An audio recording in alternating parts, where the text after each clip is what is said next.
నమస్తే సాయిరామ్. సమర్థ సద్గురు సాయినాథ్ మహారాజ్కి జై. మన సాయి భక్తులందరికీ కూడా నమస్తే అండి. అందరూ ఎలా ఉన్నారు, ఏం చేస్తున్నారు? ఈరోజు వీడియోలోకి వెళ్లే ముందు బాబాగారు ఆశీస్సులు మీ అందరికీ దొరకాలని మనస్ఫూర్తిగా కోరుకుంటున్నాను.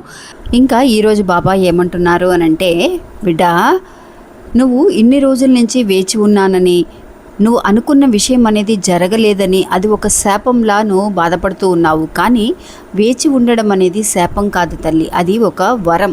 ఎందువల్లనంటే ఇన్ని రోజులు నువ్వు వేచి ఉన్నందుకు నీకు దక్కబోయే బహుమానం అనేది ఎలా ఉంటుందో తెలుసా అని చెప్పి బాబా మనకి చెప్పడానికి ప్రయత్నిస్తున్నారండి. ఆ బహుమానం అనేది, బాబా ఇచ్చే బహుమానం మనకి ఎలా ఉండబోతుంది అనేది మనం ఒక చిన్న కథ ద్వారా తెలుసుకుందాము. పూర్తిగా వినండి ఫ్రెండ్స్. ఇప్పుడున్న రోజుల్లో ఎంతోమంది మన కోరికలు తీర్చుకోవాలని, మనం నెరవేర్చుకోవాలని ఎదురు చూస్తూ ఉంటాం. కానీ సమయం అనేది పట్టినప్పుడల్లా చాలా విచారంగా అనిపిస్తుంది, చాలా నిరాశతో ఉంటూ ఉంటాం. అలాంటి వాళ్ళందరికీ కూడా బాబా మంచి స్ఫూర్తినిచ్చే ఒక మంచి కథ అండి. కథని పూర్తిగా వినండి. ఇంకా వీడియోలోకి వెళ్ళడానికి ముందుగా మన ఛానల్ ఎవరైతే కనుక కొత్తగా చూస్తున్నారో వాళ్ళందరూ కూడా ప్లీజ్ సబ్స్క్రైబ్ చేసుకొని చూడండి. మీకు వీడియో నచ్చితే కనుక ఒక చిన్న లైక్ చేయడం మాత్రం మర్చిపోకండి. మీరు ఇంతవరకు కూడా ఎంతోమంది దగ్గర జ్యోతిష్యం చెప్పించుకొని అలసిపోయి ఉంటారు. కానీ నేను ఒక గురువు గారి గురించి తెలియజేస్తానండి. ఈ గురువు గారండి ఆదికొండ దేవత పూజారి సుబ్రహ్మణ్యరాజు గారు. ఈయన ఫోన్ నంబర్ 9347293375. మాకు జీవితంలో ఎన్నో మార్పులను తీసుకొచ్చారండి ఈయన. అందువల్లే మీ అందరికీ కూడా తెలియజేస్తున్నాను. ఈ గురువు గారు చెప్పింది చెప్పినట్టుగా జరుగుతుందండి. అది కూడా కొన్ని రోజులలోనే. అంటే భార్యాభర్తల మధ్య గొడవలు, విదేశీ ప్రయాణం ఆలస్యం అవడం, ప్రేమ, పెళ్లి, సంతానం లేకపోవడం, కోర్టు సమస్యలు, గృహము మరియు కుటుంబ సమస్యలు, ధనం అనేది చేతిలో నిలబడకపోవడం, నమ్మిన వ్యక్తి మోసం చేయటం, స్త్రీలకు పురుషులకు సంబంధించిన గుప్త సమస్యలు ఎటువంటివైనా సరే కొద్ది రోజులలోనే పరిష్కరిస్తున్నారండి. అది కూడా ఒక ఫోన్ కాల్ ద్వారా. మీరు ఒకసారి ఆయనకి కాల్ చేసి చూడండి. ఇంకా వీడియోలోకి వెళ్దామండి. సాధారణంగా అండి మనందరము కూడా ఎన్నో విషయాల కోసం వెయిట్ చేస్తూ ఉంటాం. అందులో ఒక్కొక్క విషయం జరిగినప్పుడు కొంచెం ఈజీగా తీసుకుంటాం, ఒక్కొక్క విషయాన్ని అంత ఈజీగా తీసుకోలేకపోతూ ఉంటామండి. బాబా, నేను ఎన్నోసార్లు సర్దుకుపోతూ ఉన్నాను, నా జీవితంలో అడ్జస్ట్ చేసుకుంటున్నాను, కానీ నేను అనుకున్న ఏ విషయం కూడా నాకు జరగటం లేదు బాబా. నేను ఎన్ని రోజులు ఇలా వేచి ఉండాలి, నా అంత దురదృష్టవంతురాలు అస్సలు ఉండదు అని చెప్పి కూడా బాధపడే వాళ్ళు ఎంతోమంది ఉంటారండి. ఇది ఒక శాపంలా తయారైంది బాబా, నాకు నిజంగా మంచి అనేది జరగదా అన్న ఆలోచనతో ఉండేవాళ్ళు ఎంతోమంది ఉన్నారండి. వాళ్ళందరికీ కూడా బాబా చెప్పబోయే విషయం ఏంటి అనంటే, వేచి ఉండడం అనేది నిజంగా నువ్వు అనుకున్నది నీకు ప్రసాదించగలిగితే నీ కోరిక తీరినట్టు మాత్రమే తల్లి. కానీ అదే ఆ భగవంతుడు నీకు ఇచ్చే ప్రసాదం, అంటే ఆ భగవంతుడు ఇచ్చే ఒక వరం అనేది ఎలా ఉంటుంది అని అంటే, నీకు మాత్రమే కాకుండా అది శాశ్వతంగా నీతో పాటు నీ పిల్లలకి, నీ కుటుంబానికి కూడా మంచి జరిగే ఒక అద్భుతమైన ఒక బహుమానంలా ఉంటుంది అని చెప్పి బాబా ఈరోజు మనకి ఒక చిన్న కథ ద్వారా తెలియజేస్తున్నారండి. ఆ కథ ఏంటి అని అంటే, ఒక ఊరిలో అండి ఒక పెద్ద కుటుంబం అండి. ఆ కుటుంబంలో భార్యాభర్తలు ఉన్నారు. వాళ్ళకి 3 పిల్లలండి. ఆ ముగ్గురు పిల్లలు అన్నా కూడా తల్లిదండ్రులకి చాలా ఇష్టం అండి. అందులో ఏంటి అంటే ఫస్ట్ ఒక 2 కూతుళ్ళు, ఆ తర్వాత మూడో బిడ్డ మగబిడ్డ అండి. ఆ మధ్యలో ఉన్న 2వ కూతురు మీద వాళ్ళు ఎప్పుడు కూడా ఏమడిగినా కూడా, అమ్మాయి ఏమడిగినా కూడా, ఉండమ్మా ఇంటికి పెద్దమ్మాయి కదా, పెద్ద కూతురు కదా అని పెద్ద కూతురికి లాస్ట్గా పుట్టిన చిన్న కొడుక్కి ఇంపార్టెన్స్ ఎక్కువగా ఇస్తూ ఉండేవాళ్ళండి.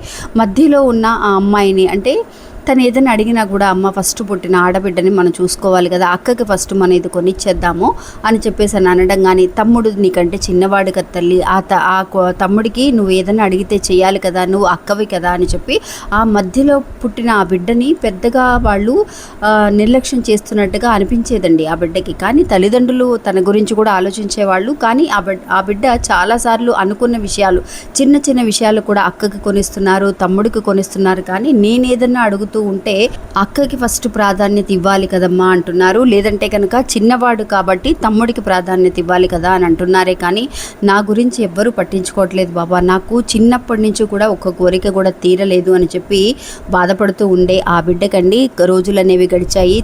తను పెద్దది కూడా అయింది, తనకి మ్యారేజ్ కూడా అయిపోయింది.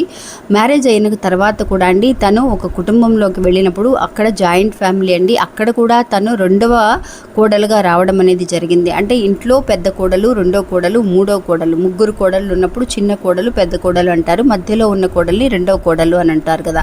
అలాగా అక్కడ కూడా అదే పరిస్థితి వచ్చినప్పుడు ఆ బిడ్డకి ఎంత నిరాశ ఉంటుందో మనం ఒక్కసారి ఆలోచించగలమండి. తను అనుకుంటూ ఉండేది, సరే పుట్టినింట్లో అయితే మనకి ఇలా చేశారు, మధ్యలో పుట్టడం నా తప్ప, మధ్యలో పుట్టిన దానివి కాబట్టి పెద్దగా నాకు పట్టించుకోనట్టుగా ఉండేది బాబా. సరే బాబా దయ వల్ల నాకు తనకి పెళ్ళైపోయింది. అక్కడ కూడా రెండవ కోడలుగా రావడం వల్ల పెద్ద కోడలని వచ్చిన వాళ్ళకి పరిచయం చేయడం, పెద్ద కోడలని అనే ఆవిడ తెలుస్తుంది అందరికీ. ఇప్పుడు చిన్న కోడలు వచ్చిన తర్వాత చిన్న కోడలని చెప్తున్నారు. అక్కడ కూడా తనకి పెద్ద ప్రయారిటీ ఇవ్వటం లేదని, ఇంపార్టెన్స్ ఇవ్వటం లేదని తను బాధపడుతూ ఉండేదండి. కానీ నిజంగా అండి మనకి ఇలా జరుగుతుందని మనం అనుకుంటూ ఉంటాం. ఎంతోమంది చిన్న చూపు చూస్తున్నారు, మనల్ని నిర్లక్ష్యం చేస్తున్నారు అని అనిపిస్తుంది.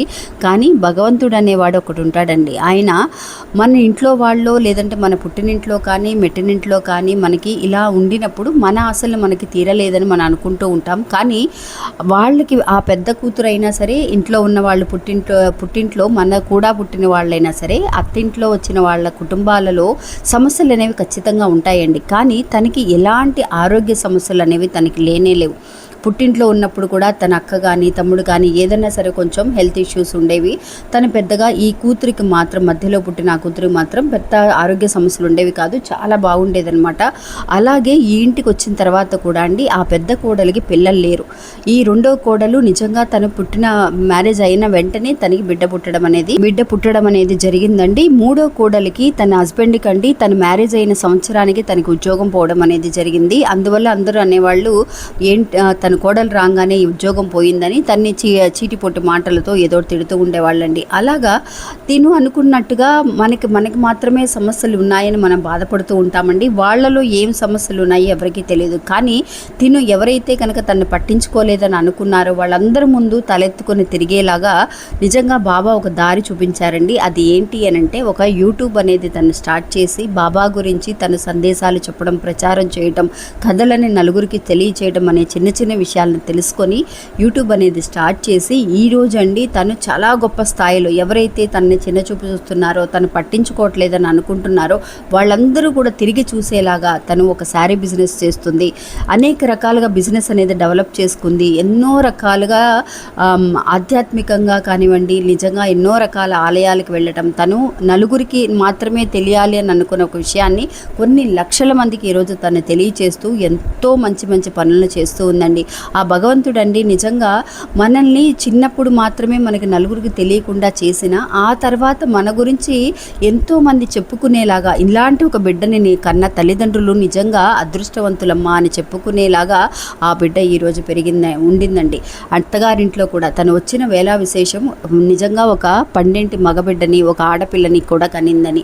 అలాగా మనం అనుకున్నట్టుగా మనకు సమస్యలు అనేవి మనతోటే ఉండిపోవండి. కాలం మారే కొద్ది నిజంగా దానికి తగిన వేచి ఉన్నందుకు బహుమానం అనేది కూడా చాలా పెద్దదిగా రావడం అనేది జరుగుతుంది. కాబట్టి ఎవ్వరూ కూడా అసలు అధైర్యపడాల్సిన అవసరం లేదు అని ఈరోజు బాబా మనకి ఈ కథని అందజేస్తున్నారు. ఇది అవునా కాదా అనే విషయాన్ని నాకు కమెంట్స్లో తెలియచేయండి ఫ్రెండ్స్. ఇంకా మళ్ళీ ఇంకొక వీడియోలో మళ్ళీ కలుస్తాను. అంతవరకు సెలవు. నమస్తే, సాయిరామ్.